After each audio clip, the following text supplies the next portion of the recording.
1968년생. 와세다 대학 정치경제학부 졸업.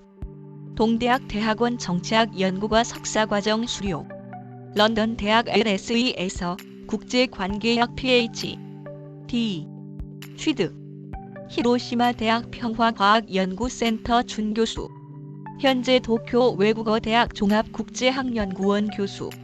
전공은 국제관계론. 진상을 말한다는 것.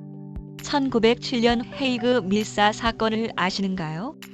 네덜란드 헤이그에서 열린 제2차 만국 평화회의에 대한 제국 한국의 황제 고종이 밀사를 파견하고 일본이 한국에 외교권을 준 제2차 한일협약의 부당성을 각국에 호소한 사건이다. 각국은 호소에 귀를 기울이지 않았고 절망 속에서 밀사의 한 이주는 헤이그에서 사망했다. 사태를 문제 삼은 일본은 고종을 퇴위시키고 1910년 한국을 병합한다. 당시 주 네덜란드 일본 대사는 피부 감염병이 사인이라고 외무성에 전보했다. 일본의 정보 사이트에는 이준이 헤이그에서 자살했다는 것도 있다. 그러나 한국 측에는 이준이 암살됐다고 전하기도 한다. 밀사 사건을 전하는 헤이그 시내 이전 피소 뮤지엄을 소개하는 네덜란드의 관광 사이트는 이준은 이상한 죽음을 맞이했다라고 해설한다. 헤이그 밀사 사건에는 100년 이상 경과하면서도 수수께끼가 있다. 위안부나 강제징용 등과 마찬가지로 진상을 말하기엔 신중함이 필요한 모양이다. 그러나 어느 쪽이든 이 사건은 큰 역사적 맥락에서도 지금까지 이어지는 한일 관계의 구도를 잘 보여주고 있다. 한국은 각국에 일본의 잘못을 호소한다. 일본은 제도적 우위를 강조한다. 각국 정부는 관망하면서 제도를 유지하는 쪽에 나선다. 그러나 한국은 제도론을 뛰어넘는 정서를 보여준다. 각국 언론과 시민운동을 통한 국제 여론은 한국에 동정적이다. 이는 현재 일본이 국제법에 호소하고 있고 한국은 역사인식의 호소에 각각의 정당성을 확보하려는 구도와 같다.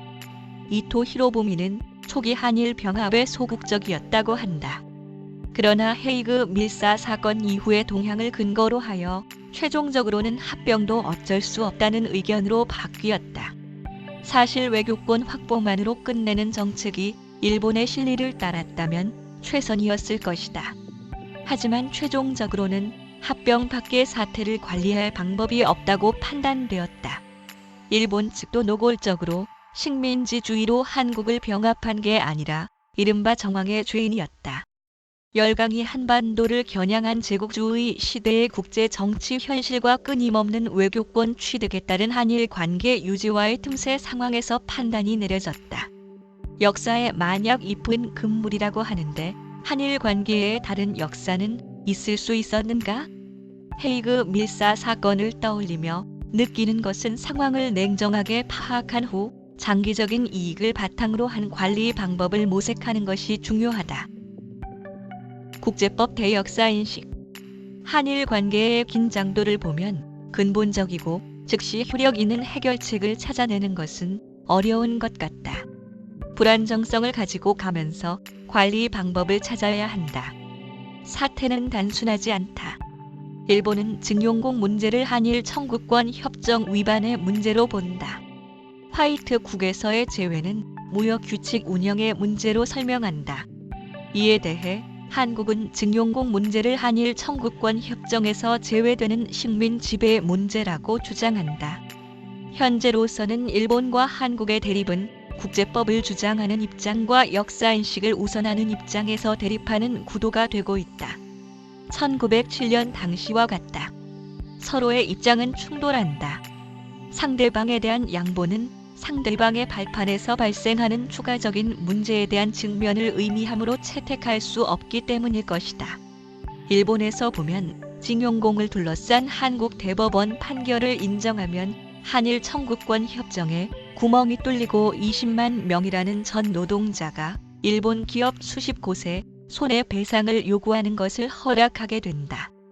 한국에선 대법원 판결은 국가의 위신을 건 역사인식의 문제가 되고 말았으므로 그 생각을 수정할 수 없다.